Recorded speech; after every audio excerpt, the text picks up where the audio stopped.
Hi friends, welcome back to our channel Anu వండిల్లు. ఈరోజు మన రెసిపీ వచ్చేసరికి అల్లం నిలవ పచ్చడి అండి.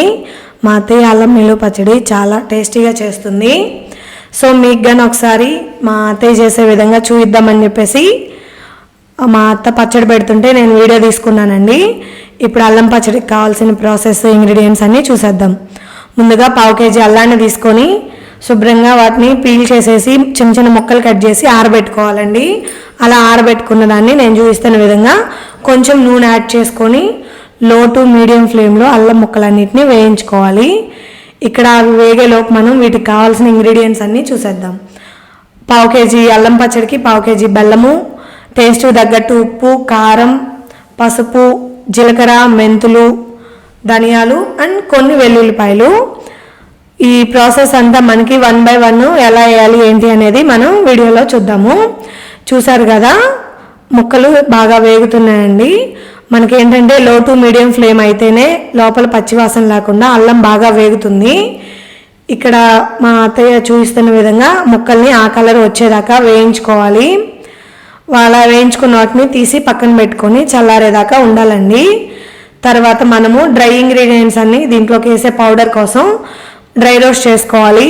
ఇందులోకి మనం 2 టేబుల్ స్పూన్ల ధనియాలు, 1.5 టేబుల్ స్పూన్ పచ్చెనపప్పు, కొంచెం జీలకర్ర, 1 టేబుల్ స్పూన్ దాకా ఉంటుందండి జీలకర్ర, కొంచెం జీలకర్ర, 1/2 టేబుల్ స్పూన్ మెంతులు యాడ్ చేసుకోవాలి.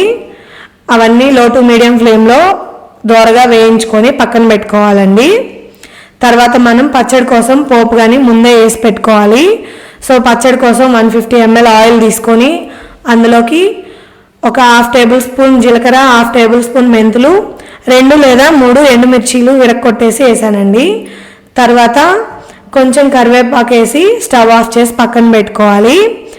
సో దీని తర్వాత ఏంటంటే మనం ఇందులోకి అల్లం పచ్చడిలోకి 1/2 kg అల్లానికి 1/2 kg చింతపండు తీసుకొని ముందుగానే వేడి నీళ్ళలో వేసి ఉడికించుకొని గుజ్జు తీసి పెట్టుకోవాలండి. సో మీరు గుజ్జు తీసే ప్రాసెస్లో కొంచెం చల్లనీళ్ళు యాడ్ చేసే పని అయితే మనం ఇంకొకసారి దాని పొయ్యి మీద పెట్టుకొని గుజ్జు అందటిని కొంచెం ఉడికించుకుంటే సరిపోతుంది. 1/2 kg అల్లానికి 1/2 kg చింతపండు పడుతుందండి. సో అలా గుజ్జుని ఉడికించుకొని పక్కన పెట్టుకున్నాక మనం ఇందాక వేయించి పెట్టుకున్న అల్లం ముక్కలన్నిటిని మెత్తగా మిక్సీ చేసుకొని టేస్ట్కి తగ్గట్టు సాల్ట్ యాడ్ చేసుకొని అందులోకే మనం ఉడికించి పెట్టుకున్న 1/2 kg చింతపండు గుజ్జుని మొత్తాన్ని యాడ్ చేసుకొని మిక్సీ పట్టేసుకోవాలండి. మనం ఈ మిక్సీ పట్టే ప్రాసెస్ ఏంటంటే అన్నీ ఒకేసారి వేసి మిక్సీ పట్టకూడదు, ఒకదాని తర్వాత ఒకటి వేసుకుంటూ మిక్సీ పట్టుకోవాలి. చూసారు కదా, చింతపండు మిక్సీ చేసిన తర్వాత ఇందులోకి మనకి కారం యాడ్ చేసుకుంటున్నామండి. 100 grams దాకా ఉంటుంది.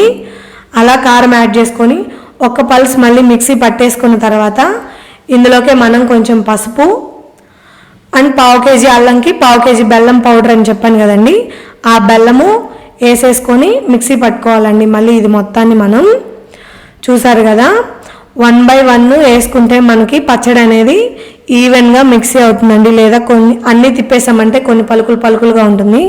అలా కాకుండా ఇలా మెత్తగా మిక్సీ పట్టుకొని మనం ముందుగా పోపు వేసి పెట్టుకున్నాక దాంట్లోకి దీన్ని యాడ్ చేసుకొని కలుపుకోవాలండి. తర్వాత డ్రై ఇంగ్రీడియంట్స్ అన్నీ వేయించి పక్కన ఉంచుకున్నాం కదా, ఆ డ్రై ఇంగ్రీడియంట్స్ అన్నీ పౌడర్ చేసుకొని ఆ పౌడర్ని కానీ ఈ పచ్చళ్ళలో వేసేసి శుభ్రంగా మొత్తం ఈవెన్గా మొత్తం మిక్స్ అయ్యేలాగా కలుపుకొని తీసేసుకోవడమే. చూసారు కదా, అల్లం పచ్చడి చాలా ఈజీ ప్రాసెస్ అండి. ఒక్కసారి మనం చేసి పెట్టుకుంటే 8 కంటైనర్లో 5 to 6 months దాకా పాడవకుండా ఉంటుంది. ఇన్స్టెంట్గా అప్పటికప్పుడు మనం ఏ టిఫిన్లోకి కావాలన్నా కానీ సర్వ్ చేసుకోవచ్చు. సో ఇలాంటి మరిన్ని వీడియోస్ కోసం మన ఛానల్ని లైక్ చేయండి, షేర్ చేయండి, సబ్స్క్రైబ్ చేయండి. ఇలాంటి టేస్టీ వంటలు చూడాలి అనుకునేవారు మన ఛానల్ని ఫాలో అవ్వండి. Thank you for watching this video. Bye bye.